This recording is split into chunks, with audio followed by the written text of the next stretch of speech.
everyone, my name is Seema and welcome to this video. What are we discussing today? The topic for today's discussion is yet another video as we discuss the toxic family dynamics if you find yourself in. So what we are in particular discussing today is when you're punished for things you haven't done in a toxic family. What people will do is they will deprive you of certain things, privileges, gestures, gifts, token of affection. They'll deprive you of all of that, so you feel hurt, and that's a way of punishing you. That's a way of telling you that you do not matter.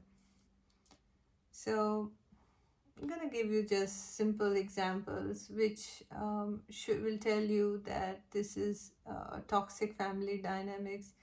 And in an actual good family, that doesn't happen. Nobody is hurting each other intentionally, not punishing each other intentionally with gestures. That doesn't happen in a good family dynamics. People are usually helping each other, doing things to make the other person happy. Their gestures will surprise the other person with something special that they have done for the other party, and not be hurting at all times. So there were some examples where if somebody was offering something good they prepared, they would say it's only for their son, not for you, and they would deprive me of having it even though I was pregnant, would be pregnant with their own grandchildren. So usually at that stage people want to spoil you, want to feed you, and there were certain times where I did not know how to make a certain thing, a certain dish, and I was not told when I asked how to make that, because they wanted to keep the information secret. That way they would be more important, and communication back home was harder. So asking my mom over the phone in India on how to make something that I would like was not possible so many years back. Now the internet has opened so much more, but back then information was not easily available. And there are small things that are done intentionally to hurt you. And so if you show up on a prayer meet, they will put the other son ahead. The golden child will be given all the importance. You will be told to just sit around, so the whole community sees that it's the older son who is the special one who's doing everything, and that you hold no value for them. That is the image they would want to give. Or if it's your birthday, they will not give you any gift. They will give it to someone else but completely ignore you.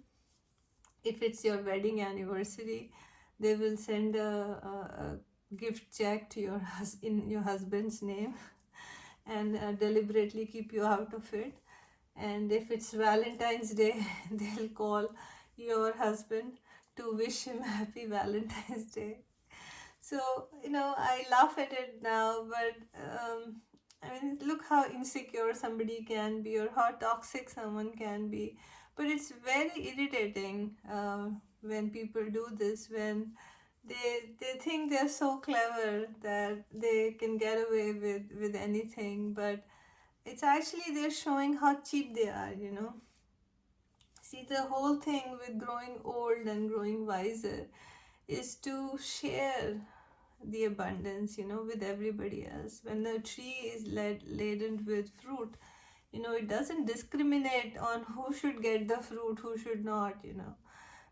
Whoever comes under the tree can sit under the shade, can eat the fruits. It's not the tree that will eat the fruit. It's not like the older wiser person is going to eat its own fruit, or have the privilege of getting any advantage. They've probably, seen the worst in life and become very wise. But the idea with aging, with being a good person, is how I saw with my mom. She was like always so giving to everyone, and even to strangers there was always affection and love being given.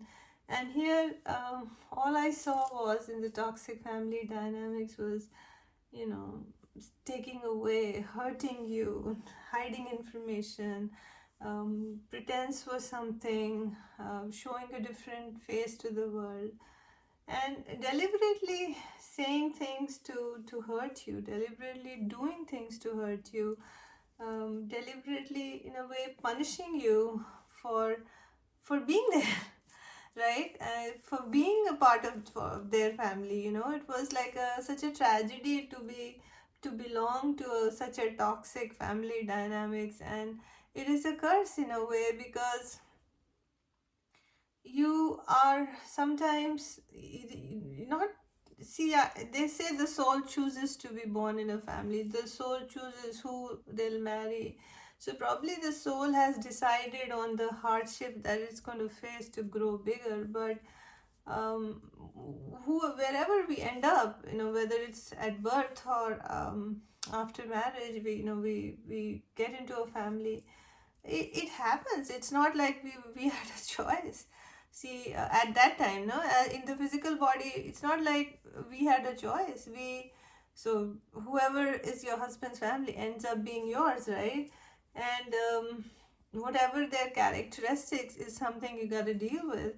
And if anyone becomes toxic, either on your side or on his side, then we have to figure out when to pull out of these situations, because constant hurting, constant, doing things to bother people, to play mind games, is not healthy, because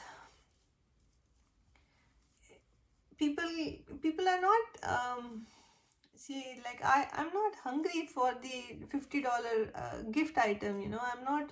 I'm not hungry for $100 gift, or a small, something special dish that somebody made, a small offering of that. I'm not like crazy for that. But when I am constantly shown that I don't belong, that I'm nobody, that whether even if I'm standing in the room, I'm like completely overlooked, not even like seen, then what's the point of engaging with such people?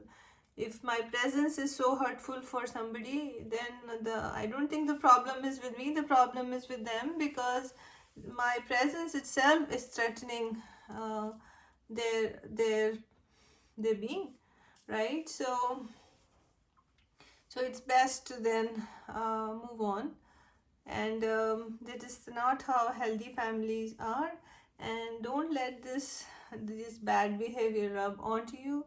You stay with being good, you stay being kind, and let the universe deal with people who are so mean and thankless.